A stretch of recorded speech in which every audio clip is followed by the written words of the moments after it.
Hello दोस्तों, এইটো আমাৰ ঘৰৰ খেতি। আমি এইটো খেতি কৰোঁ ঘৰতে উৰহী বাগানৰ।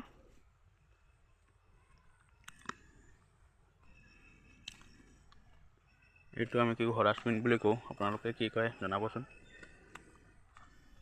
লাও, এই মূলা শাক, মানে ভেৰাইটিজ চব আছে। অলপ চলপ জলকীয়া গছ আছে, টমেটো গছো আছে, পালেং শাকো আছে, লাই শাকো আছে। এতিয়া নতুনকৈ পুলি ৰোৱা হৈছে ইয়াতে। এতিয়া মই মানে কি কৰিম জানে, এইটো জেওৰা দিবলৈ, নহ'লে গৰু ছাগলীবিলাক সোমাই যায় যে, সেইকাৰণে এইখিনি মই এতিয়া দিব আছে। এইখিনি দি ল'ম। এই উৰহী বাগানৰ তলত আছোঁ। এইটো আমাৰ ঘৰৰ দৃশ্য। এয়া চাওক, একদম গাঁৱলীয়া পৰিৱেশ, কোনো হেৰি নাই, প্ৰদূষণমুক্ত এলেকা হয় নহয় গাইজ, কওকচোন।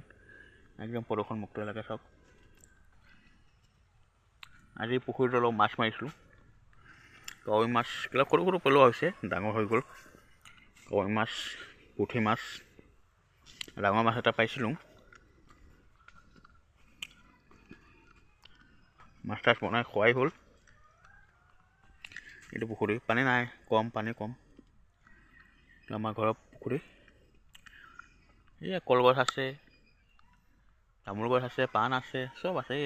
নাচপতি গছ আছে, নাচপতি নধৰে, যিমান দিন হ'ল নধৰেই। ফুল দিয়ে কিন্তু নাচপতি নধৰে। এইটো আমাৰ বাৰীৰ আৰু দেখুৱালোঁ আপোনালোকক। চাওক কেনেকুৱা লাগিছে, কমেণ্ট কৰিব, লাইক কৰিব। চেনেলটো নতুন যদি হয় ছাবস্ক্ৰাইব কৰিব। মই নতুনকৈ খুলিছোঁ দেই ইউটিউব চেনেলটো, নতুনকৈ মোৰ খোলা। এয়া বুট জলকীয়া দেই, সেই বুট জলকীয়া ধুনীয়া ধুনীয়া বুট জলকীয়া ধৰে দেই। এই চাওকচোন বুট জলকীয়া, সৰু চাইজৰ, ইমান ডাঙৰ চাইজৰ নহয় বুট জলকীয়াটো, কিন্তু জ্বলা আছে দেই, তামাম জ্বলা।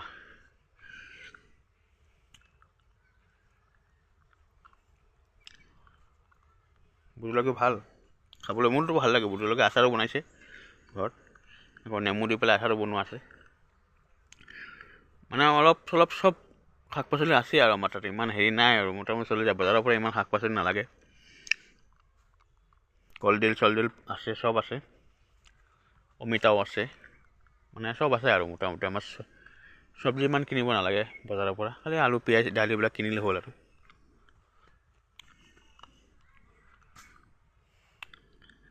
আজিলৈ ইমান ভিডিঅ' বনাইছোঁ। চেনেলটো ছাবস্ক্ৰাইব কৰি দিব। মোৰ নতুন চেনেল হয়, চেষ্টা কৰি আছোঁ আগুৱাই দিবলৈ, আপোনালোকে সহায় কৰিব। বাই।